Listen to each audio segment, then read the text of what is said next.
മുസ്ലിം ലീഗില് ഇപ്പൊ എന്താണ് സംഭവിക്കുന്നത്? ഈ തീരദേശ മണ്ഡലങ്ങളിൽ ഉൾപ്പെടെ പൊട്ടിത്തെറി ഉണ്ടാകുമോ? അക്കാര്യത്തിൽ എന്താ അഭിരാമിക്ക് തോന്നുന്നത്?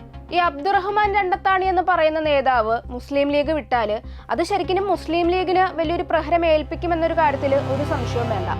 ഈ PMA സമീറിനെ തിരൂരങ്ങാടിയിൽ സ്ഥാനാർത്ഥിയാക്കിയ നടപടിയാണ് ലീഗിലെ ഒരു പൊട്ടിത്തെറിക്ക് കാരണമായിരിക്കുന്നത്. ഈ PK കുഞ്ഞാലിക്കുട്ടി പാണക്കാട് തങ്ങൾമാരെ സ്വാധീനിച്ചാണ് സമീറിന് പിൻവാതിൽ വഴി സീറ്റ് വാങ്ങി നൽകിയത് എന്നൊരു വികാരം തിരൂരങ്ങാടിയിലെ മുസ്ലിം ലീഗിനുള്ളിൽ വളരെ ശക്തമാണ്.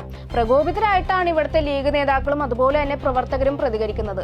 ഈ പുകഞ്ഞുകൊണ്ടിരിക്കുന്ന ഈ ഒരു അമർഷമാണ് അബ്ദുറഹ്മാൻ രണ്ടത്താണിയിലൂടെ പൊട്ടിത്തെറിച്ചിരിക്കുന്നത്.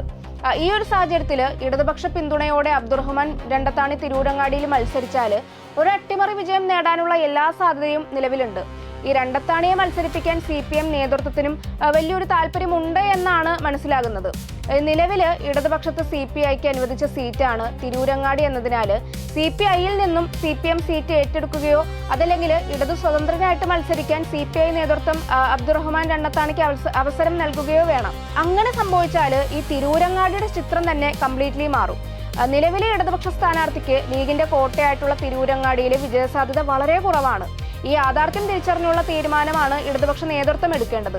അങ്ങനെ ഒരു തീരുമാനം ഇടതുപക്ഷ നേതൃത്വം എടുത്താൽ അത് മലപ്പുറം ജില്ലയിലെ മറ്റ് മണ്ഡലങ്ങളിലും മലബാർ മേഖലയിലും ഇടതുപക്ഷത്തിന് നേട്ടമുണ്ടാക്കും.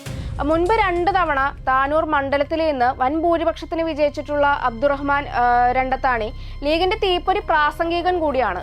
അതുകൊണ്ട് തന്നെ രണ്ടത്താണിയുടെ നീക്കം ലീഗ് നേതൃത്വത്തിന്റെ ചങ്കിടിപ്പ് ഏറ്റുന്നത് തന്നെയാണ്. ഈ നിഷ്കളങ്കരായിട്ടുള്ള തങ്ങൾമാരെ കരുവാക്കി ചിലരുടെ താല്പര്യത്തിനായിട്ട് സ്ഥാനാർത്ഥിയാക്കിയതിന്റെ മാനദണ്ഡം പാർട്ടിയെ സ്നേഹിക്കുന്നവർ ചോദ്യം ചെയ്യുക തന്നെ ചെയ്യുമെന്ന രണ്ടത്താണിയുടെ നിലപാട് തിരൂരങ്ങാടിയിലെ ലീഗ് അനുഭാവികളെ പോലും വലിയ രൂപത്തിലാണ് ശരിക്കും സ്വാധീനിച്ചിരിക്കുന്നത്.